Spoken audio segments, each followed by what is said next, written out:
बिस्मिल्लाहिर्रहमानिर्रहीम। टेस्टी। जी हाँ, आज हम बनाने जा रहे हैं बहुत ही टेस्टी और खस्ता मीठी टिक्कियाँ। आजकल के मॉडर्न बच्चे तो इसे भी कुकीज़ ही कहते हैं। आप देख सकते हैं ये इस कदर खस्ता और नरम है कि 2 उंगलियों से आसानी से टूट रही हैं। और आज हम इन्हें उन अज्जा से बनाएंगे जो हर घर में आसानी से दस्तयाब होते हैं और हर वक्त दस्तयाब होते हैं। तो चलें अपना टाइम ज़ाया किए बगैर अपनी रेसिपी स्टार्ट करते हैं।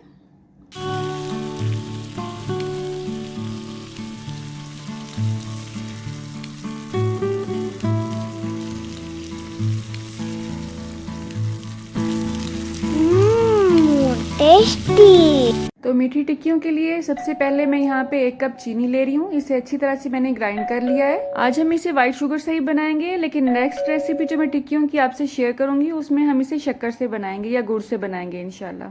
अब हम अपने बाउल पे छलनी रखेंगे और उसमें ऐड करेंगे आधा कप सूजी और मैदा आप जब भी यूज़ करें तो उसे छान लिया करें। एक तो इसमें हवा की क्रॉसिंग हो जाती है जिससे इसका रिजल्ट बहुत अच्छा हो जाता है, और दूसरी बात अगर हमें कोई शक है कि ये साफ़ नहीं है तो वो शक भी दूर हो जाता है और ये मुकम्मल तौर पे साफ़ हो जाती हैं। अब हम इसमें ऐड करेंगे आधा कप गेहूं का आटा, और ये वही गेहूं या गंदम का आटा है जिससे हर घर में रोटी बनती है। एक और बात, यहाँ पे मैं मेजरिंग कप्स यूज़ कर रही हूँ, लेकिन हर घर में ये मेजरिंग कप नहीं होते हैं, इसलिए आप इन अज्जा का अंदाज़ा लगाने के लिए आम जो चाय का कप होता है जिसके साथ पिर्च होती है यूजुअली, आप वो यूज़ कर सकते हैं। अब हमने इसमें ऐड कर दिया है 1 कप मैदा। इसे भी हम अच्छी तरह से छान लेंगे। मैं आपको मेजरिंग कप और आम कप के बारे में बता रही थी, तो जहाँ तक मेरा तजर्बा है, जो आम कप चाय वाला होता है जिसके साथ हम पिर्च इस्तेमाल करते हैं उसका साइज़ और मेजरिंग कप का साइज़ एक जितना ही होता है। लेकिन जो चाय वाला मग है या कॉफ़ी वाला मग है, आपने वो नहीं लेना, वो बड़े साइज़ का होता है। अब हम इसमें ऐड करेंगे आधा कप मलाई, और इसे पहले हम अच्छी तरह से फेंट लेंगे और उसके बाद इसमें ऐड करेंगे। लेकिन अगर आप किसी ऐसे एरिया में रहते हैं जहाँ पे ये मलाई अवेलेबल नहीं है तो इसकी जगह पे आप क्रीम भी डाल सकते हैं।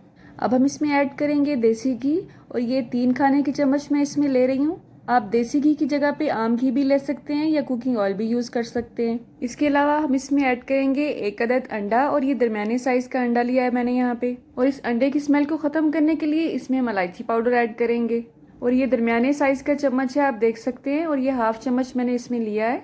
अब हम इन तमाम अज्जा को स्पैचुला की मदद से या किसी भी चम्मच की मदद से अच्छी तरह से मिक्स कर लेंगे, और उसके बाद मिक्सिंग का जो काम है वो हम अपने हाथ की मदद से करेंगे। आप देख सकते हैं बाउल के साथ मैंने दूध रखा है, और इसका मकसद ये है कि अगर मुझे ज़रूरत महसूस होगी तो इसमें मैं दूध ऐड करूंगी, वरना नहीं करूंगी। जिस तरह से हम रोटी बनाने के लिए आटा गूंथते हैं, बिल्कुल वही कंसिस्टेंसी हमने इसकी रखनी है, ना ही तो बहुत ज़्यादा पतला होगा और ना ही बहुत ज़्यादा सख्त होगा।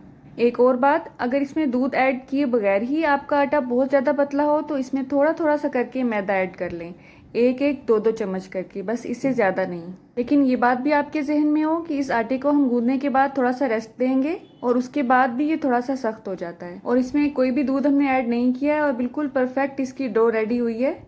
अब हम इसे किसी भी बॉक्स में शिफ्ट कर देंगे और फ्रीजर में रख देंगे कम से कम 20 से 25 मिनट के लिए। और अगर आप इसे फ्रिज में रखना चाहते हैं तो जाहिर है फिर आपको 30 से 40 मिनट सब्र करना पड़ेगा। 25 मिनट के बाद मैंने डो को जब निकाला है तो आप देख सकते हैं ये मज़ीद सख्त हो चुकी है। अब हम इसे टिक्कियों की शेप में लाएंगे, उसके लिए हमें मैदा चाहिए, और इसके अलावा हमें चाहिए होगा थोड़ा सा कुकिंग ऑयल जिसकी मदद से हम अपनी ट्रे को ग्रीस कर सकें। अब जिस ट्रे में या प्लेट में आपने कुकीज़ को या टिक्कियों को बना के रखना है उस पर ऑयल लगाएं और उसे अच्छी तरह से ऑयली कर लें। अब आपने जिस साइज़ की भी टिक्कियाँ बनानी है सिर्फ उतनी ही डो उठाएं और अपने हाथ पे रख के बिल्कुल ऐसे ही इसको रोल करें जैसे कि आम पेड़े को करते हैं। आपको मैं हाथ से बनाने का तरीका इसलिए बता रही हूँ कि अगर आप इसको बेलना ना चाहें या अगर आपके पास कटर ना हो तो इस तरह से आप इसको छोटी छोटी रोटियों की सूरत में बना सकते हैं। और अगर ये आपके हाथ पे चिपक रहा हो तो इस तरह से इसको मैदा लगा लें और इस तरह से रोल करते जाएं। आपने इसको बहुत ज़्यादा पतला भी नहीं रखना है और बहुत ज़्यादा मोटा भी नहीं रखना है, बिल्कुल दरमियाने साइज़ का रखना है। अब या तो इसी तरह से सारी टिक्कियों को हाथ से ही रोल करते जाएं, या अगर आप चाहते हैं तो आप रोटियों को बेल लें जैसे कि आम रोटी को बेलते हैं, और इस तरह से बहुत सारे कटर आजकल मार्केट में अवेलेबल हैं, वो ले लें और उससे इसकी कटिंग करते जाएं। अब आपने मीठी टिक्कियों को फ्राई करने के लिए कोई भी पकौड़ों वाला बचा हुआ ऑयल यूज़ नहीं करना है, नहीं तो इसका टेस्ट बिल्कुल भी अच्छा नहीं आएगा। आप देख सकते हैं इस तरह से मैंने इन्हें डिफरेंट शेप्स में काटा है, कुछ को बेल के काटा है और कुछ को हाथ से इस शेप से बनाया है। अगर ये आपको ज़्यादा पतली लग रही हूँ बेलने के बाद भी तो आप इसे 5 से 10 मिनट के लिए फ्रिज में रख दें और उसके बाद इसको फ्राई कर लें। आप इसको इसी तरह से लेयर्स में शॉपर लगा लगा के फ्रीज़ भी कर सकते हैं। जब आपका मूड हो फ्राई करने का, इसको 10 से 15 मिनट के लिए फ्रीज़र से बाहर निकाल के रखें और उसके बाद इसको ताज़ा ताज़ा ही फ्राई कर लें। अब जो ऑयल हम यूज़ कर रहे हैं फ्राई करने के लिए, उसको गर्म होना चाहिए और इसको मैंने मीडियम आंच पे गर्म किया है। और अगर आप टिक्कियों को ठंडे ऑयल में ही फ्राई करने के लिए डाल देंगे तो भी इसका अच्छा रिजल्ट नहीं आएगा, और अगर ऑयल बहुत ज़्यादा गर्म होगा तो भी ये ऊपर से जल जाएंगी और अंदर से कच्ची रहेंगी। ये एक बेचारी ने डर के मारे ऑयल में जाने से इनकार कर दिया है, लेकिन हम इसे छोड़ेंगे नहीं, इसको ऑयल में डाल देंगे। आप देख सकते हैं जब हमने टिक्कियाँ ऑयल में डाली थी तो ये नीचे पैंदे में बैठ रही थी और अब ये स्लो स्लो सबकी सब ऊपर तैरना शुरू हो गई हैं। अब चूल्हे की आंच को मैंने मीडियम से स्लो पे कर दिया है। अब इनको जल्दी से हमने टर्न नहीं करना है, बल्कि हल्का हल्का सा ऑयल उठा के इसके ऊपर डालना है ताकि ये ऊपर से भी हल्की हल्की सी पकना शुरू हो जाएं। जब ये टिक्कियाँ नीचे से अच्छा सा कलर ले लेंगी उसके बाद हम इसे टर्न करेंगे, वरना अगर आप इसे जल्दी से उलट पुलट करेंगे तो ये टूट जाएंगी। आप देख सकते हैं टिक्कियों ने बहुत अच्छा सा कलर लेना शुरू कर दिया है। अब हम इसे टर्न करेंगे और दोनों तरफ से अच्छा सा कलर आने तक इन्हें फ्राई करेंगे। आज की ये रेसिपी बहुत ही सिंपल टिक्कियों की थी, और आजकल क्योंकि हमारे एरिया में बहुत ज़्यादा गर्मी है, इसलिए मैं इसमें तिल वगैरह या कोकोनट वगैरह कुछ भी ऐड नहीं करना चाहती थी। इसलिए मैंने इसे बहुत ही सिंपल तरीके से बनाया है, क्योंकि तिल और कोकोनट पाउडर वगैरह की तासीर भी गर्म होती है, और गर्मी में अगर आप गर्म चीज़ खाएंगे तो उसका असर भी ठीक नहीं होगा हमारी सेहत के लिए।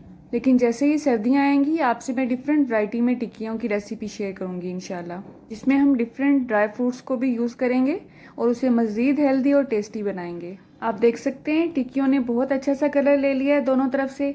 अब हम इसे पेपर टॉवल पे या किसी भी न्यूज़पेपर वगैरह पे निकाल लेंगे बाहर, ताकि इसमें जो भी एक्स्ट्रा ऑयल रह गया है वो उसमें जज़ब हो जाए। आप मेरी ये रेसिपी ज़रूर ट्राई कीजिएगा और बताइएगा कि आपकी टिक्कियों का रिज़ल्ट कैसा आया है। इन टिक्कियों का रिजल्ट मैं आपको पहले भी दिखा चुकी हूँ और आप अब दोबारा भी देख सकते हैं। ये बहुत ही खस्ता बनी है, बहुत ही सॉफ्ट हैं। समटाइम ऐसा होता है कि क्रिस्पी तो बनती हैं लेकिन सख्त होती हैं ये, लेकिन ये बिल्कुल भी सख्त नहीं है। और मेरे साथ साथ अरीबा नूर से भी सब्र नहीं हो रहा है, वो भी जल्दी से इसे खा रही है। अल्लाह आप सबका दस्तरखान सजाए रखे और हम सबको सेहत और ईमान का रिज़्क अता फरमाए। मेरी नेक्स्ट वीडियो तक अल्लाह हाफिज़।